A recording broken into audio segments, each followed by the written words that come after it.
Ang mabuting balita ng Panginoon, ayon kay San Lucas.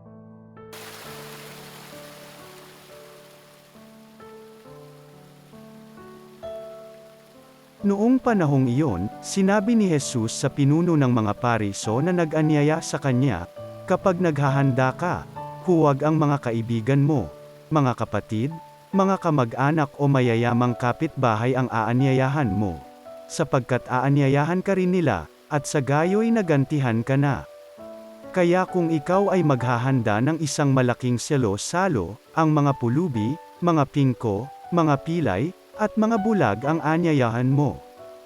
Hindi sila makagaganti sa iyo at sa gayo'y magiging mapalad ka.